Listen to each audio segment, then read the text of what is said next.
Hello, everyone. Welcome to the Power Shift Decolonising Development, the podcast series that brings together thinkers, practitioners, and activists to share ideas, inspire change, and identify tools for practical action. I'm Professor Kate Bird, and today I'm having my second conversation with Steve Murigi, the CEO of Primary Care International. In today's episode, we have a more detailed conversation about localising funding. We talk about how this is linked to shifting power, taking resources closer to people who understand the problems, and changing who makes the call on how resources are spent. We talk also about trust, capacity, and accountability. Please listen on for more. Steve, I just want to thank you for coming on for a second bite of the cherry. And we're going to be talking in greater depth about localising funding because we touched on it in the last episode of the podcast. But I want to get into that deeper, and I know you've got some pretty well evidenced and well thought out opinions about localising funding. So first off, for our listeners and viewers, could you tell us why localising funding is important? Yeah, thank you, Kate, for having me for a second time. I mean, really, I think a majority of the listeners, at least to this podcast, will understand why this is important, right? I think at the heart of it is really shifting power, right? And recognizing that when you provide resources to in-country partners who are best able to respond to the need that is most proximal to them because they understand it, they have the relationship, they have the networks, they have the trust from the community, that indeed is one way to shift power. So I think the reason it's important is it's the right thing to do, because that's the current conversation we're having within the sector. But I also think it is the more effective and efficient way of doing development. It allows those with the most comprehensive set of information to have the backing and the support and the resources that are required for them to act. It also allows them to be responsive, because for those of us that have been in development for a while now, recognize there's nothing linear about development. You know, things change, priorities change, leaders in government that you've engaged for a long time change, and you need to be able to respond and adapt to those changes for you to be effective. You need to be able to respond to the emerging needs that communities will present to you, whether due to the politics of the day, the climate changes that are happening at the moment. So that's what localization, that's why for me localization is important. It also just allows for that mutual, respectful, dignifying partnership and relationship to exist between the person who's delivering and the institution that's delivering the work and the institution that's funding that work. Thanks for introducing us to the primary reasons that localization is important. Now, a question that I think everyone is going to be asking is, who is driving this agenda?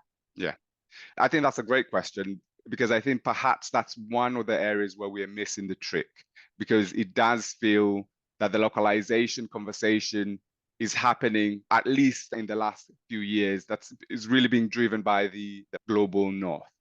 And I think there's issues there, because then there's a risk that it becomes one of those things that's fashionable, and it feels that, the global north now feels that there's a different model to employ to ensure that they're effective, but without asking the most pertinent question, which is to the so-called localized in-country proximal institutions, what does localization mean for you? And the risk there, outside of not including this significant voices, it's just then you end up with more or less the same, where you've localized by name only. So you've localized by providing funding, for instance, but you haven't localized the administrative and procedures that allow that to happen. So you invite local organizations, as an example, you invite local organizations to participate in a bidding process, but without really reflecting on what that process looks like for our partners in country. Are they able to competitively bid for those resources? Do they have the machinery behind it that other organizations that are based in the global north employ? So it is those questions. And of course, there's the ideological components as well, right? Where, yes, you say, we want to provide you with funding, but these are the parameters in which we want you to exercise those funds, utilize them. This is the project we want you to run in this particular area. This is how we expect you to report on success. This is the frequency of the reporting, etc., etc. So you've localized broadly by saying we're making these resources available, but you haven't really addressed the multiple challenges that make it difficult for our in-country partners to do a good job. And really, there's almost an expectation that they will still mirror what you consider socio norms and effective and efficient ways of working. So a very long answer to your short question. I don't want to assume that the conversation isn't happening in country, because it is. But in terms of just platforms and how policy around this is being driven, I think it's still very global north centric in my view. Okay. In that case, is the localisation agenda, if it's being driven by the North, is that a form of shape-shifting where development organisations headquartered in the North realise that they have to change something, and localising funding is done in such a way as to look as though substantial changes are being made, but actually it's quite self-protective. It's protective of the expertise and position power of the development professionals who are headquartered in the North?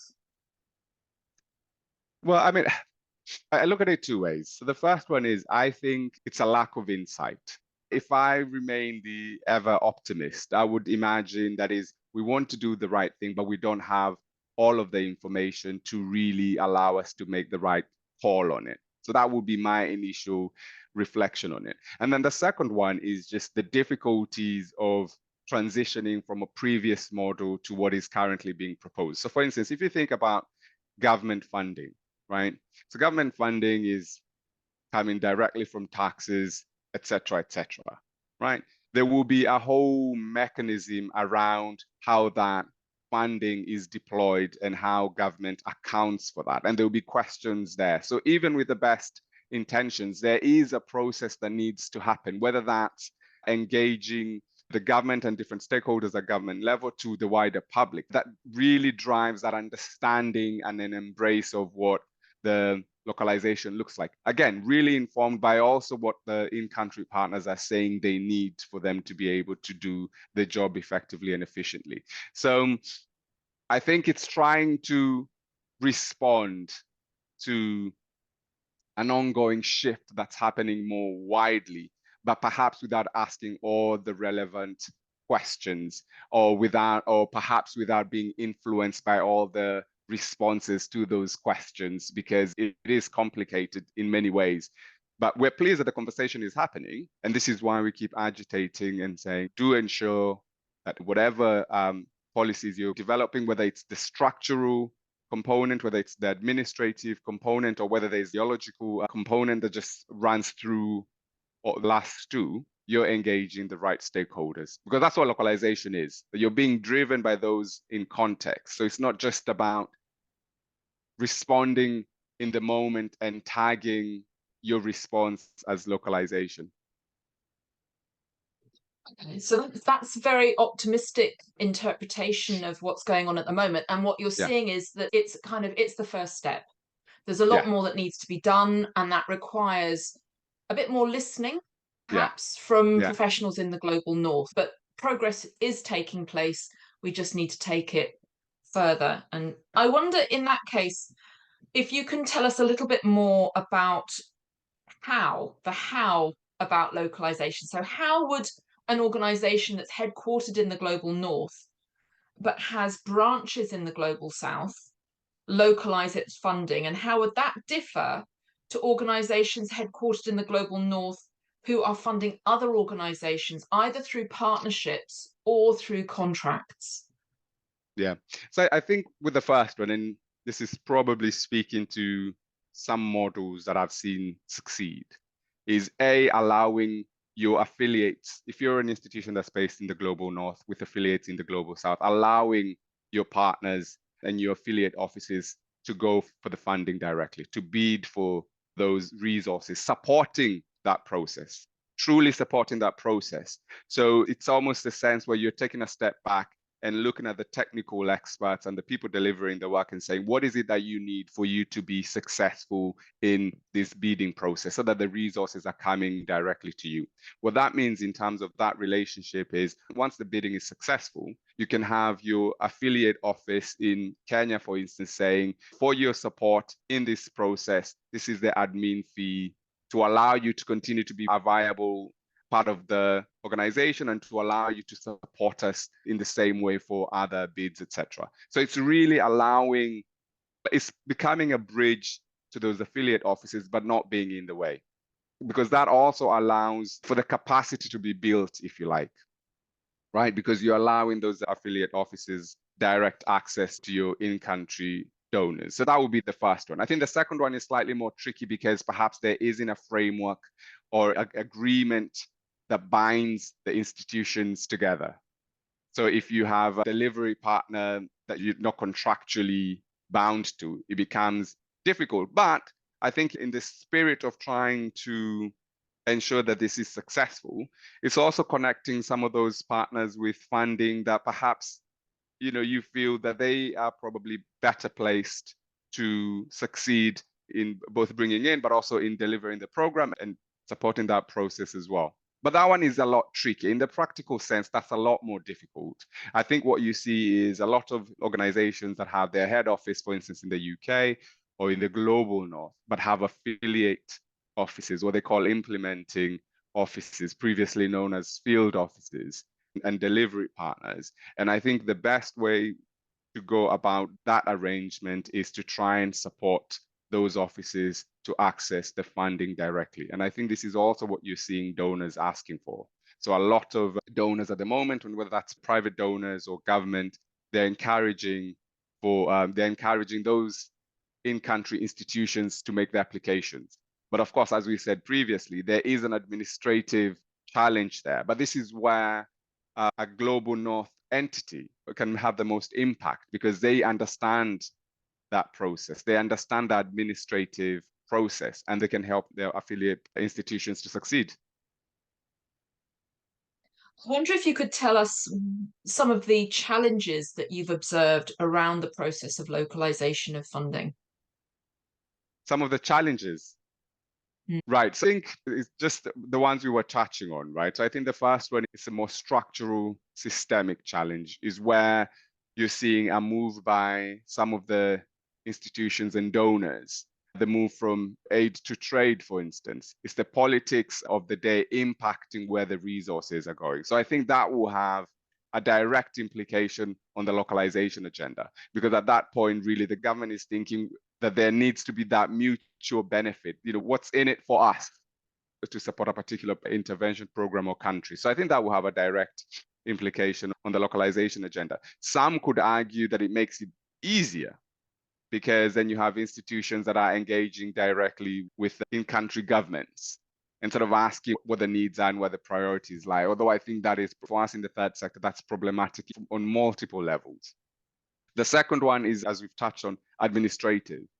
Is saying that we've localized, but we really haven't evaluated and examined the process in which these resources that we're referring to are accessible to our in-country partners. So I think that's a significant challenge. A lot of the bidding process is extremely challenging, extremely complicated, extremely archaic, for lack of a better term. And that makes it incredibly difficult for smaller organizations or organizations that just don't have a lot of resources to compete in that process. And if you consider how much investment goes into business development for a lot of the organizations, if they're involved in this process and are then not successful, it's just very difficult for them to make up the difference. It means there's a lot of cost going into pursuing new business, but if that's not successful, then you're worse off. So a lot of organizations have to be extremely cautious in what they choose to go for. And it's not because the need isn't there. It's not because they don't have the capacity to respond to the need. It's just purely from an administrative standpoint. Third one is ideological. It's still this sense of, can we trust you with the resources? Can we trust that you will make the right call? Can we trust that you will be accountable? And I think that's problematic. And attached to that is this idea of, we say we've localized, but really expecting those local institutions to mirror our own understanding, our own way of working, our own conventions, our own social norms, right? So we're already going into the conversation saying we're including all the stakeholders, but around that table, we're setting the parameters of what the conversation will look like, but also the standard. So we're measuring them on the basis of how closely they can come towards what you consider a standard or best practice. It's really helpful. And in terms of good localization, effective localization, could you describe how you think that would look in terms of who holds the funds, how Yeah, the money is routed, who decides how the money is spent, who contracts who, so who's the lead organization, and how accountability is ensured? Because for yeah, me, these are all wrapped up in the money issue. yeah. Yeah, no, absolutely all wrapped up. As you've rightly said, money and power all wrapped up into one, right? So whoever holds the resources, whoever's holding the overall contract with the donor ends up having more power because they feel more accountable to the donor. So that in itself is one of the things that need addressing. But I think the biggest thing that's happening within development at the moment is the availability of flexible or unrestricted resources to organizations. I think towards localization, and big shout out to Mackenzie Scott, right? For making sure that those resources that she's providing as a private donor are being provided as unrestricted funding. That is the biggest difference you can make to this conversation, because what you're saying to organizations is, we trust you know what the problem is. We trust you know how best to respond to that. We trust that you will use the money effectively and efficiently. And we trust any sort of reporting you provide to us, or however you choose to be accountable to that funding. We trust that. So there's an ideological setup there, right? The second component is ensuring, as we said, that you're reducing the admin challenges and you're simplifying the process so that everybody, not just the big organizations with lots of machinery, can participate in that, but all the organizations that are doing good work can participate in that. So I think that's the biggest difference you can make. Now, in terms of how money flows, I think that's really dependent on the type of grant for many reasons, right? So as we touched on, some governments may feel that for them to be able to account for how they're spending foreign aid, they may need a Global North institution for whatever reason. But I think it's less a case of how the money flows. I think that's less important in comparison to who makes the call on how the money is spent.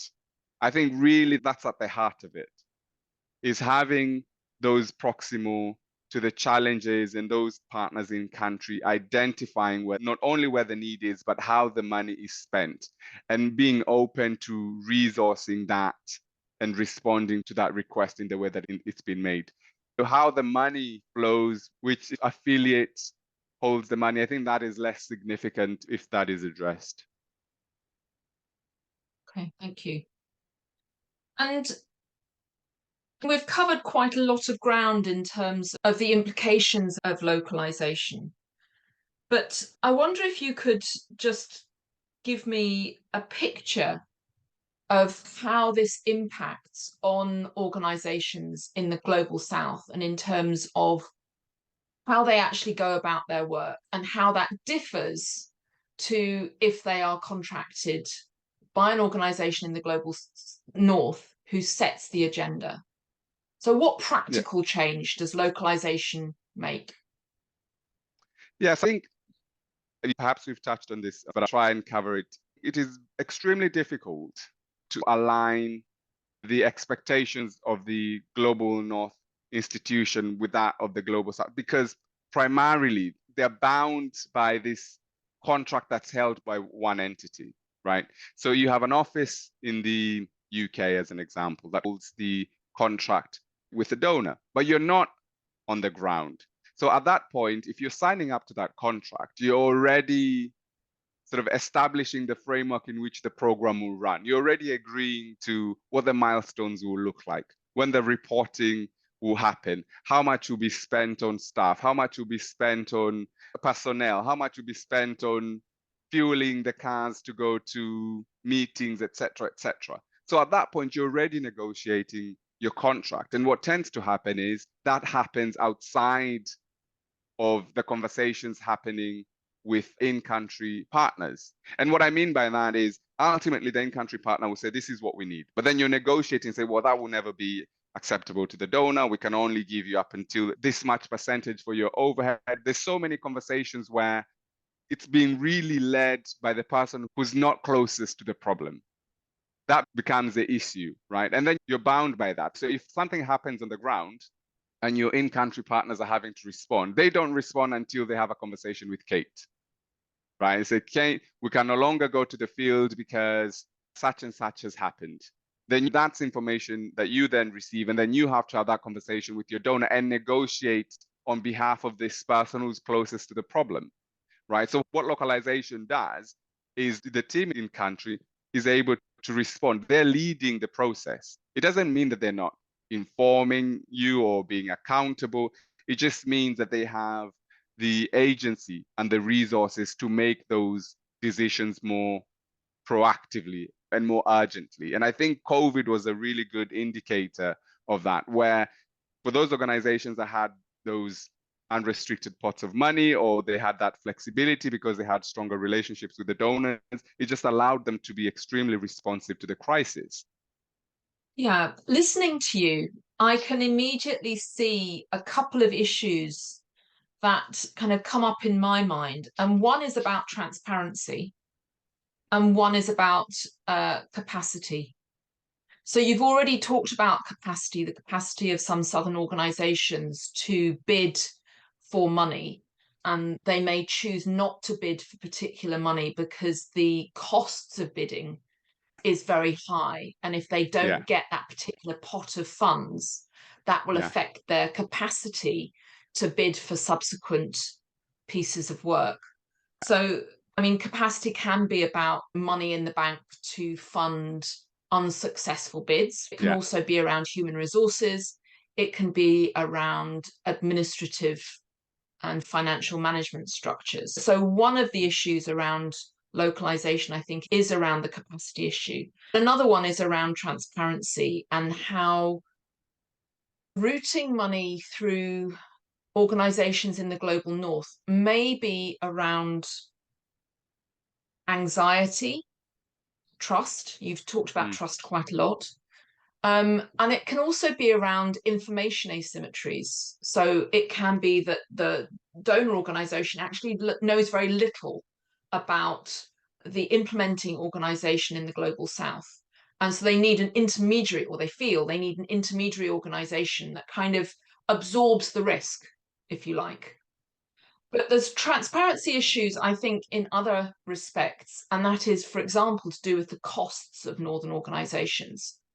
So my experience as a research manager is that I know quite intimately the costs faced by the Southern organization because I look over their budgets. They don't know our costs. So there's a lack of transparency there. And if we were to flip those relationships and the funding was going to be routed through the Southern organization, and the Southern organization would choose to hire me in or not, I would need to make my costs and the costs of my organization transparent to them, which would be quite uncomfortable because quite often the costs of northern organizations are quite high. So there's a whole raft of issues around transparency and information asymmetries. And then there's another set of issues around capacity. And we often talk about capacity as though the capacity is lacking in the South. But what's interesting to me is, why then are we working? Why then are northern organizations working with southern organizations? Well, it's actually because they have a whole load of capacity that we as northern organizations don't have. So I think we need to have actually a clear and honest conversation about what we're all bringing to the party. Because we all are bringing something to the party, but Yeah. what is it? Let's Yeah. actually be clear and Yeah. transparent about what we're bringing to the party. And then we can have a conversation about how we construct our teams and how we construct the best and most effective team that we possibly can to deliver the work that we're wanting to do. I wonder if you can just respond to those themes that I've raised there. No, absolutely. I mean, absolutely agree. I think, without repeating points you've made, the capacity question is you're absolutely spot on. So some of it is capacity to respond to the bids in terms of just administrative work. Some of it is you just cannot afford to fail, right? And for that reason, you're just not in a position to engage in the process. And I think that's a significant issue. But as we talk capacity, you're absolutely spot on. Capacity isn't a one-way, it's not a one-way street, right? And I think this is what a lot of organizations that have either headquartered in the north with affiliates in the south or vice versa have to renegotiate what they're positioning, because the resources are in the north. That process in terms of bidding and frameworks and designing the program has to be led by our counterparts in the north, but that can change, right? So much as our northern counterparts are bringing in capacity around perhaps understanding the donor, understanding the environment in which that donor is working, because they are proximal, they're most proximal to that. So it makes sense for them to introduce that component. And perhaps they have a lot more resources, particularly subsidized through their unrestricted donations, to be able to afford failing just that bit more in comparison to the Global South colleagues. The Global South colleagues also do have a role to play in building the capacity of our northern counterparts, in understanding the context, in understanding the needs, in understanding the politics of the day, in understanding the culture, in understanding the relationships, in understanding the ways of working, in understanding what success actually looks like for that community. Because sometimes it could be different from what you typically might imagine success looks like. It may be different to things that you can measure and count, and you have to be open to that, right? And that has always been left out.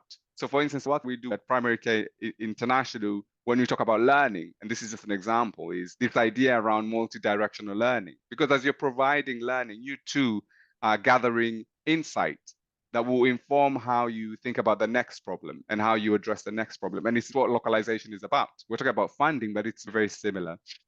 But as you say, there is limitations for donors just in the form of contracting, right? So which law applies when you contract with a southern entity? So sometimes there will be challenges there. If it's a private company, it could be a question around getting their shareholders to be open, or their contracting departments to want to hold a contract directly with a country where perhaps they don't have any footprint, right? So they may feel a bit more comfortable contracting with somebody they can hold directly accountable. They can have an audit and go to their office, etc., etc. So those things are also true. But outside of that is ideological. It is, can I trust you with these resources? And can I trust that they will be used efficiently? And can I trust that I can hold you accountable? And as you say, the accountability also needs to be circular, right? Because much as we're holding our colleagues in country accountable, they should be holding us accountable as well, in terms of the expectations and the process and what is funded and how those decisions have been arrived at, etc. A couple of challenges that I see with the localization agenda. Well, there are two big ones that come to mind. One is, how does localization work, or how can it work effectively if you're working in cross-country work? So rather than working with one organization in one country, you're working across a number of countries.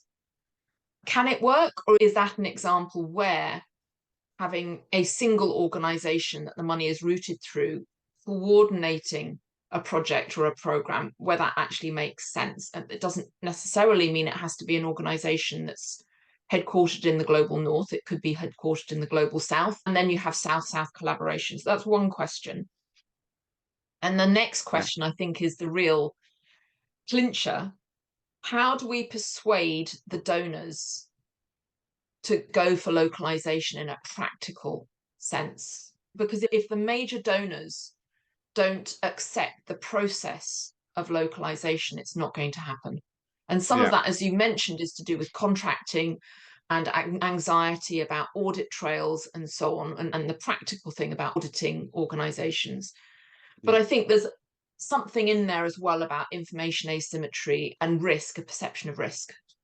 Yeah, yeah, no, spot on. So to your first question, you're absolutely right. Localization doesn't mean that you can't have central coordination, right? Localization doesn't mean that you can't have one part of the institution managing a wider partnership. So as the example you provided is those cross-country programs and regional programs. And perhaps in those regional programs, you're engaging multiple organizations, right? It could be that it's not affiliate offices. It could be that it's one organization here, a different organization in the other country. I think it doesn't take away from localization to have one agency or one entity or one part of the organization coordinating the process. And that coordinator can be based in the global north. There's nothing wrong with that, as long as that coordination still respects the context in which the programs have to be delivered. As long as that coordinating office is really being guided by what's actually happening in that country and is being guided by how things are managed, how programs are managed within that particular country. And it may be very similar, but it may also be very different. So as long as the principle is maintained, the principle of being led by those who understand the issue and resourcing that appropriately, as long as that is maintained, I think it doesn't take away from localization. And again, it goes back to your earlier point around transparency, where we expect a lot of transparency from our delivery partners without providing them with a lot of transparency on how the institutions in the North are using resources. So we expect them to tell us exactly how much they spend on absolutely everything, but we're more reluctant in providing the same. And this is what I meant by circular accountability. So whether you have a partner, one in Rwanda, the other in Senegal, and you've had conversations and they're leading the process, but you're asking them to account for the resources that they have, that's absolutely fine. I think that is what everybody expects. But also we expect you as a coordinator to be transparent on the resources that you hold and how you're spending that. And I think that then creates that mutual respect and openness within that dynamic. And that's what localization is about. I think to your second point around just engaging with different stakeholders at different levels. Sorry, remind me, I think I've already covered that one. What was your second point? The second point was around donors. And I'm thinking particularly here of bilateral and multilateral donors, the big fish in the pond. Yeah. And I don't see localization being a really serious force until the major donors in development buy into localization. What are the issues here and what's the process? Yeah, I agree with you. I think they will probably play the biggest role because historically they've been the biggest custodians of the resources, right? So they have a lot of influence.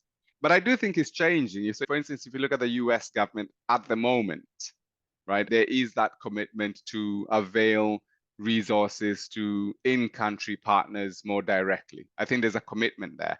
And it would be good to see that mirrored by other big agencies and institutions and governments that provide funding. So that's a really, really good start, right? But again, it goes back to that question around, it's one thing to commit to that. It's one thing to say, that's what we want to do.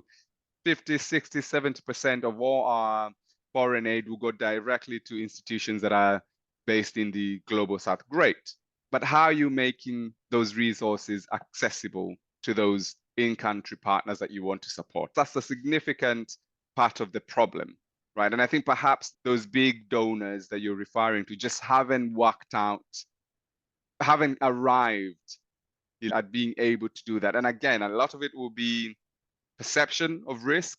As you say, some of it will be ideological. So much as they want to do the right thing, they still want to retain some level of control.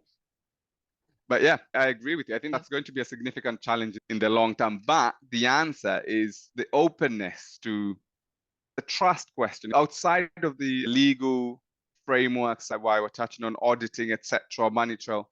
Outside of those, there's still a significant trust question, right? There's still just being able to say, here are the resources. I can trust that you will do the right thing by these resources. I can trust that you will do the work and you'll be accountable for it. I think that is the bigger question. If that existed, there will be less hurdles to jump for these bidding processes, there will be less rigid restrictions around how money is spent and where it's allocated, etc. It would just allow everybody to breathe. And I suspect it would also allow our global North counterparts to relinquish some level of control as well, because part of the reason that it's difficult for them is because they have to meet all these contractual obligations that they've signed up to.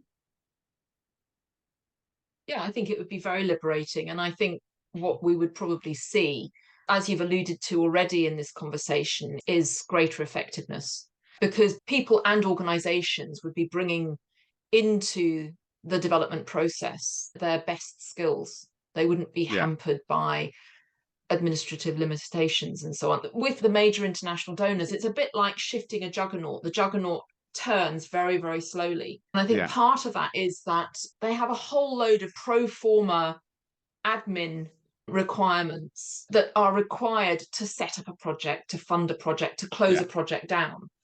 And all of that paperwork, all of those forms have to be changed. And for each one of those to be changed is a massive process. It's not just one admin officer sitting there and making a change. It has to be agreed across the house. And they'll have a big process in order to change a small section of a small document. So I think some of these changes that are going to make big changes in the way that you and I conduct our professional work, it's going to come down to form filling. It sounds really banal and silly, but I do think that getting the admin right is going to be quite at the heart of all of this. Yeah, absolutely. And it sounds ridiculous, but I actually think it's true. No, absolutely. And I think I've probably mentioned this so many times in this particular podcast today is, a lot of it is admin. And I think this is what I suspect isn't communicated as much when we have this conversation on localization, right? I think a lot of the time we only cover the ideological component, that, oh, it's a trust question and it's the intersections around who has power and who doesn't have power, whether we're looking at it using the decolonization lens, etc. But it's usually centered around the ideological component. And we miss out the structural component and the administrative component. The structural one being that governments will have their own agenda. And that in itself is a very political conversation, right? That limits how localization will happen. And we see it often. If you look at the US, between when you have a Democrat and a Republican government, what gets supported is slightly different. So that will shift how localization happens at any given time. I think the UK is a fantastic case study, just looking at the transition from DFID to FCDO and bringing aid and trade, merging those two worlds together. That will have its own implications. Perhaps that's not discussed as much when we're talking about localization. It's almost seen as separate to the conversation. Then the second element is administrative, right? It's just being able to work out how difficult will it be to change all those application forms, to change all those reporting frameworks that we've used for decades. And I think if there was more honesty around that, it would be, then it provides more practical next steps. At the moment, it just feels like, oh, it's the right thing to do. It ensures that we'll be effective. I don't think there's anybody who argues with that. I suspect a lot of people will be bought into that. And perhaps what Global North institutions that have affiliate offices in the South, perhaps they too should be airing that a bit more, to say, it's difficult for as much as we're bought into the process. If we're signing up to these commitments and we're being bound contractually by these commitments, it makes it very difficult for us to open up and allow things to flow in the same way that we want them to flow. And I think all those are real conversations, much as we appreciate the shift that's happening, much as we're happy to see donors saying that we encourage local organizations to apply, or we only want in-country partners to apply. That's welcome, and it gives space for organizations to be a bit more creative and to be able to renegotiate what each part of the organization does. And more so in terms of just a successful way forward is the unrestricted income that we're seeing being provided by private donors. That in itself is a game changer. And if that's the direction of philanthropy, then we can be extremely optimistic, because then it also allows organizations in the global south to really demonstrate what they've been talking about all along, right? In terms of trust us, we know what needs to be done. We've got the relationships, we've got the understanding, we've got the capacity in terms of professional capacity and competence to deliver programs. It just gives them the opportunity to demonstrate that without being bound by all these restrictions that usually come with, institutional funding and how you deliver those programs. Absolutely. So if you were to leave our listeners and viewers with one last thought on localizing funding, what would it be? Localizing funding. I probably said this to you off camera is, just don't relent, right? Just continue to listen, but also don't relent. I sense that there is a pushback on localization because of the many things that we've discussed. I would agitate pushback on the pushback. I think this is extremely important conversation, and it's extremely timely, and we're not going to fix the world's problems if we can't fix ourselves and the way we see things and fix the way we do development, right? So we need to fix our own system, including funding and our financing of international development, for us to actually then fix those global problems that we are all committed to fixing.